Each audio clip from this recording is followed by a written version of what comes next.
दूसरे चरण का मतदान गुजरात में होगा। अभी आपने वाघेला साहब का भाषण सुना। मुझे गुजराती कुछ कुछ समझ में आती है, तो कुछ कुछ तो वो बोले मैं समझ में आया, कुछ खट्टी मीठी बात भी बोले वो। मैं जगदीश भाई को पूछा, मैंने कहा क्या बोला, कहता रहने दो बताऊंगा नहीं। तो मेरे को बताया नहीं मोटा मोटा क्या बोले, लेकिन आप सब मुस्कुरा रहे थे तो ठीक ठाक बोले होंगे वाघेला साहब। वो पुराने पॉलिटिकल आदमी हैं, गांधीनगर, गुजरात, दिल्ली तक लंबी राजनीति उन्होंने करी है। लेकिन आज मैं भगत सिंह जी के लिए, कांग्रेस पार्टी के लिए आपसे वोट मांगने के लिए उपस्थित हुआ हूं। साथियों, ये चुनाव कोई साधारण चुनाव नहीं है। पूरे गुजरात की जनता आज उस वक्त की इंतजार में बैठी है कि हम मतदान करें, और जो माहौल बनाने की कोशिश की जा रही है कि 27 साल तक शासन राज करने के बाद आज भी प्रदेश की तमाम जनता हमारी जेब में बैठी है, यह धारणा गलत है। जमहूरियत के लिए, लोकतंत्र के लिए, प्रजातंत्र के लिए जवाबदेही जरूरी है। गुजरात में भाजपा का शासन बहुत लंबे समय से है, और दिल्ली में पिछले 8-9 साल से भाजपा का शासन है, दोनों तरफ। और ये बार बार बीजेपी के साथी बोलते हैं double engine, double engine, double engine. इस इंजन का हम क्या करें? इस इंजन ने लोगों के जीवन को बेहतर बनाने की कोशिश भी नहीं करी। और अगर पिछले 5 साल के भाजपा के सरकार के काम से जनता खुश होती, तो क्या जरूरत थी आज प्रधानमंत्री जी को, रक्षा मंत्री जी को, गृह मंत्री जी को, पूरे देश के भाजपा का नेता आज यहां गुजरात में घूम रहे हैं, 10-10, 20-20 सभाएं कर रहे हैं, रोड शो कर रहे हैं, घर घर जा रहे हैं, घर घर जाकर वोट मांग रहे हैं। अगर शासन से लोग संतुष्ट थे तो आपने सारे मंत्री क्यों बदल डाले? आपने मुख्यमंत्री क्यों बदल डाला? आपको मालूम है कि चुनाव के समय लोग पूछेंगे कि खाने की चीज की सामग्री की क्या कीमत हो गई है। पेट्रोल, तेल, गैस सिलेंडर, खाद, बीज, फल, फूल, सब्जी, सब चीज महंगी हो गई, और कोई भाजपा का नेता आकर यह बोलने को तैयार नहीं है कि हम महंगाई को कम करने की कोशिश भी करेंगे। आप कल्पना करो, ऐसा घमंड, ऐसा अहंकार। 100 रुपए का पेट्रोल डीजल हो गया, डॉलर की कीमत 85 रुपए हो गई, गैस का सिलेंडर 1150 रुपए का हो गया, खाद, यूरिया, डीएपी सब आसमान छू रही। ऐतिहासिक महंगाई देश में है, बेरोजगारी देश में है। लेकिन किसी भाजपा के नेता ने आज तक मंच से आपने भाषण देते हुए सुना है कि हम देश में, प्रदेश में बेरोजगारी खत्म करेंगे, हम कुपोषण खत्म करेंगे, हम भुखमरी खत्म करेंगे, हम महंगाई को कम करेंगे? उनको कोई मतलब नहीं है। उनको मतलब है हिंदू और मुसलमान, हिंदुस्तान, पाकिस्तान, मुझको ऐसा कह दिया, मुझको वैसा कह दिया। चुनाव से पहले, अरे प्रधानमंत्री एक पद है, उस पद की गरिमा का सब सम्मान करते हैं, लेकिन चुनाव से पहले आप एक एक शब्द को उठा लो, बोलो मुझे ऐसा कह दिया, मुझको ऐसा कह दिया। अरे भाई, आपको कोई कुछ नहीं कह रहा। आप तो बताओ कि हमारी नौकरियां कब लगेंगी? आप शासन में बैठे हो 27 साल से, और लोकतंत्र में जो सरकार चुनकर जाती है, चुनाव होने के बाद उस सरकार की जिम्मेदारी है कि हर नागरिक की, हर मतदाता की सेवा वो करें।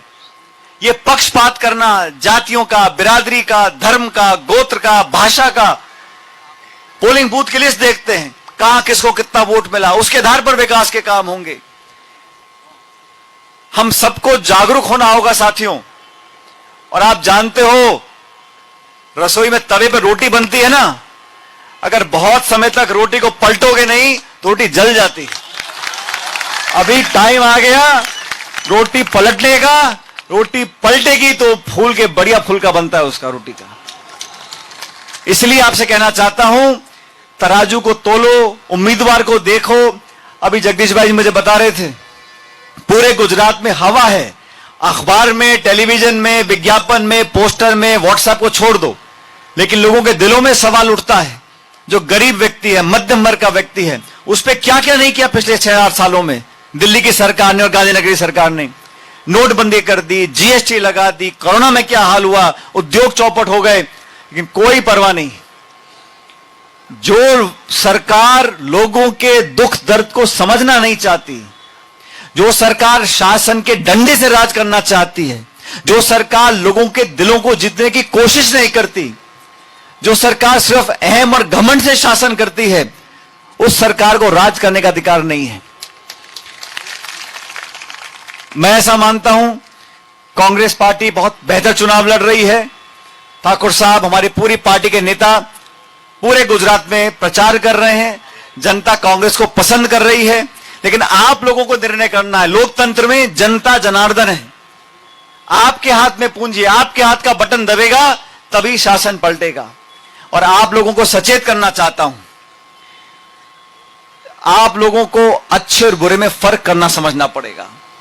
कांग्रेस की सरकार गुजरात में बहुत पहले थी, कांग्रेस की सरकार केंद्र में पहले थी, मैं उस सरकार का हिस्सा था, मनमोहन सिंह जी प्रधानमंत्री थे। हमने कानून बनाए साथियों, शिक्षा का अधिकार दिया, रोजगार का अधिकार दिया, खाद्य सुरक्षा का अधिकार दिया, सूचना का अधिकार दिया। आज गांव में नरेगा चलता है। इस नरेगा को भाजपा के साथियों ने कितना कोसा, नरेगा को बुरा माना, नरेगा को बंद करने की धमकी दी। लेकिन नरेगा से आज जब अकाल पड़ता है, सूखा पड़ता है, बाढ़ आती है, क्षेत्र में गरीबी है, जब लॉकडाउन हो गया था, जब उद्योग बंद हो गए थे, तो ग्रामीण क्षेत्रों में नरेगा के माध्यम से बच्चों का पेट पाला गरीब लोगों ने। 100 दिन का अधिकार रोजगार का कांग्रेस सरकार ने दिया था। और भाजपा की सरकार बनी दिल्ली में, क्या कानून बनाए? जीएसटी कानून बना दिया। अब तो बताते थेपले फाफड़े पे भी लगाए जीएसटी, छाछ पे, दूध पे, दही पे, पनीर पे, खाने की चीज पे। और जब आप बीजेपी विपक्ष में थी तो जीएसटी का विरोध करते थे। जब बीजेपी विपक्ष में थी तो नरेगा का विरोध करते थे। जब बीजेपी विपक्ष में थी तो आधार कार्ड का विरोध करते थे। आज सरकार में आ गए तो जीएसटी भी उनकी देन हो गई, आधार कार्ड भी उनकी देन हो गई, नरेगा का श्रेय लेना चाहते हैं। ये दुगली बात नहीं चलने वाली है। आप स्टैंड नहीं बदल सकते हो। आपको सरकार में शासन करना है तो विनम्रता से करना पड़ेगा, सर झुकाकर। यही लोकतंत्र की खासियत है साथियों। कोई कितना बड़ा नेता बन जाए, कितने बड़े पद पर पहुंच जाए, लेकिन 5 साल के बाद उसको माथा नाक रगड़कर जनता के बीच में वोट मांगना पड़ेगा। और ये हमारे लोकतंत्र की बहुत बड़ी खूबी है, खूबसूरत है कि हम लोग सत्ता में हों लेकिन 5 साल में रिपोर्ट कार्ड दिखानी पड़ती है। बहुत विकास किया, बहुत विकास किया। मैं बहुत प्रचार देखता हूं।